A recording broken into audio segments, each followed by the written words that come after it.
I'd like to welcome everyone to this evening's special meeting of the Colonial School District Board of Directors. Please rise for the Pledge of Allegiance. I pledge allegiance to the flag of the United States of America, to the republic for which it stands, one nation, under God, indivisible, with liberty and justice for all. Dr. Christian, we're going to go right to you. Thank you, Mrs. Moore. So we sent the community an email on Sunday moving up our mask optional date from March 9th to March 1st. And we did that under the authority of our current health and safety plan, which discussed the district following CDC guidelines, at least in part. We also take a look at what Montgomery County Office of Public Health issues, as well as the board's most recent February 17th motion to take a look at our local case counts in our schools to move to mask optional.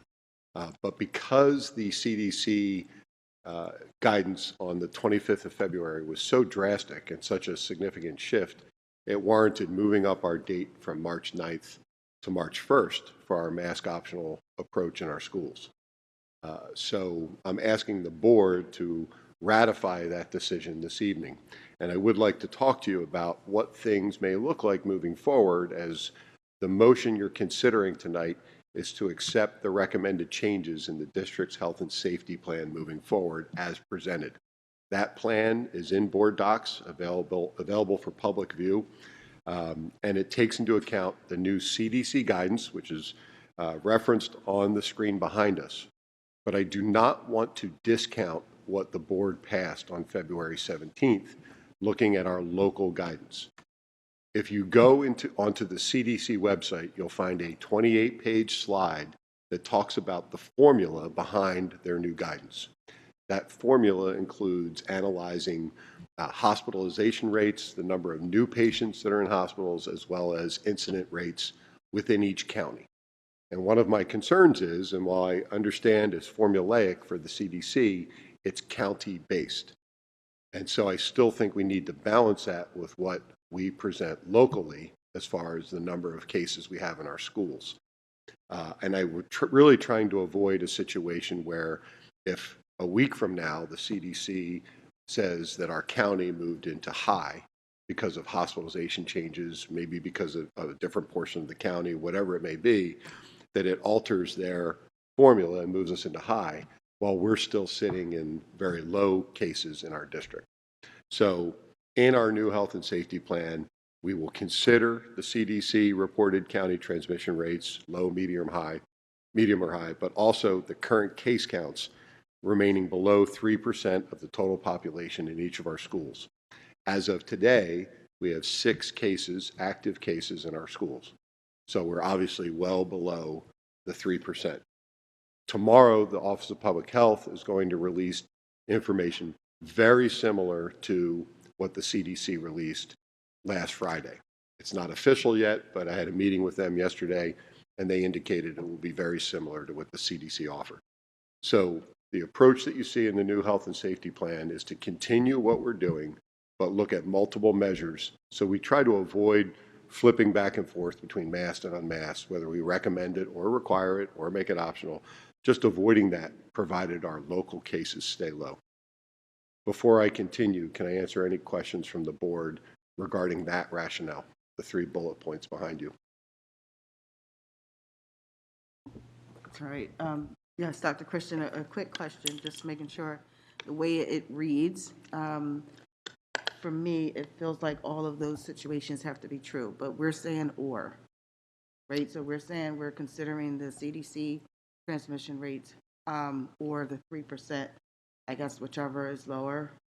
Correct, Just whatever is making lower. sure I understand. Yep. Okay. We've moved to optional. We would like to maintain that. So we would have to see a significant increase in cases, both in the county and in our local rates, to move back to a consideration to go back to masking. Other questions? We'll continue to maintain and track our cases. We'll keep the dashboard up to track individual cases, because The reality is there could be an uptick after spring break, right?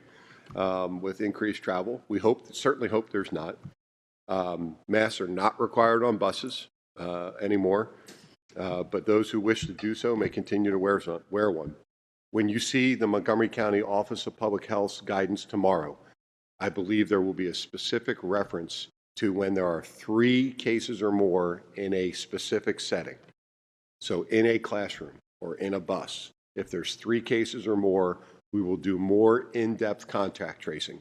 So if there is 1 case, and we had 1 case in our high school today that was reported, 1 case, we do a general notification to the classes, the families of the classes that student was in. But if we get to 3, we'll do more specific contact tracing. We'll take a look at, was the student sitting in the back right-hand corner of the class? Were the students sitting all clustered in the middle of the class?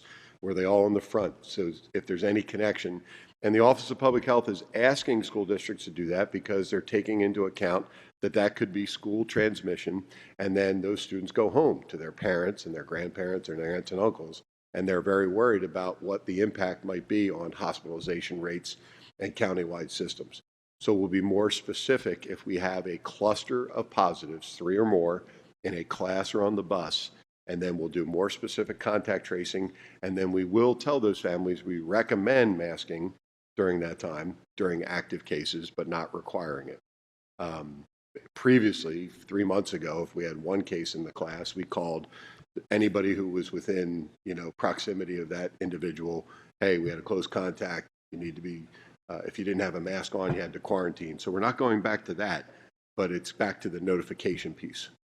And that's only in cases where it's clustered 3 or more. So I'm can feel my heart starting to race because I think I'm overthinking all of this. And maybe this will fall on very unwelcomed, but I don't know when we can stop worrying about contact tracing and masking because there are such minimal amount of people who go to the hospital and even more minimal that are dying. And there's just, and I wish I had done my homework. It's been a crazy week for me, to look at the numbers of, the risk for COVID right now, especially with the vaccines, compared to the risk with the flu, the risk with riding in a bus or a car accident or whatever it may be. I just don't know when we're going to be able to get back to a more normal. If we're going to continue to do social distancing, if we're going to continue with focusing on ventilation and hand washing and all of these things, This is about communication. If we had multiple cases of pertussis, we would do the same thing. So this is about communication, Okay. not exclusion. It's about communication. Yeah, I don't think I said anything about No, exclusion. I'm just saying, Yeah. it's significantly different than what we've been doing. So Sure. no, I appreciate what you're saying. I just think that the county's asking us, hey, if you have 3 or more cases in a very specific area, that you over communicate. Okay.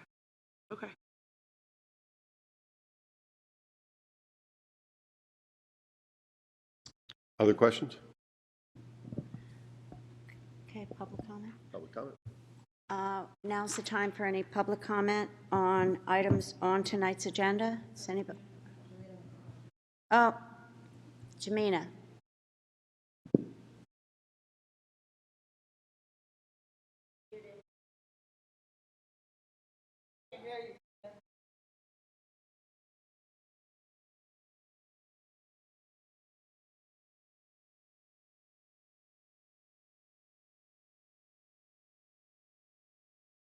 No, we can't hear you.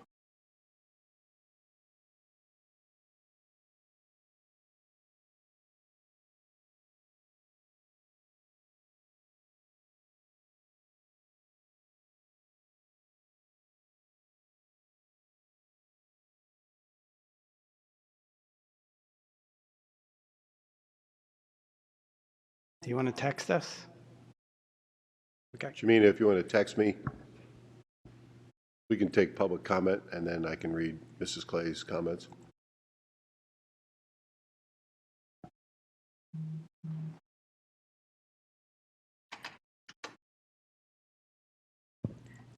You want me to go to public comment? Yeah. All right, is there anyone in the audience who would like to say anything? There is none. Nobody online, okay.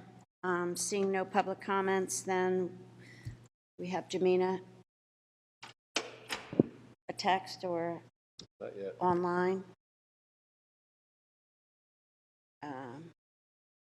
I call her and put her on speaker.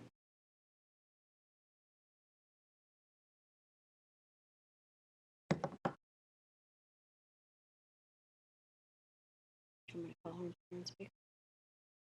She's okay. She should. Oh, she's all right? Okay. All right. Seeing no questions from the board or the public, I actually just noticed it says on here, current case counts remain 3% within the, district school.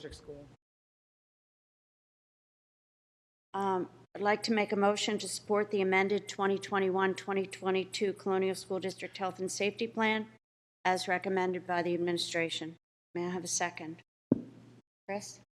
Any questions or comments from the board? Just thanking, Jamina just wanted to thank the staff for your work in making this happen. She's still typing. Hold on. ...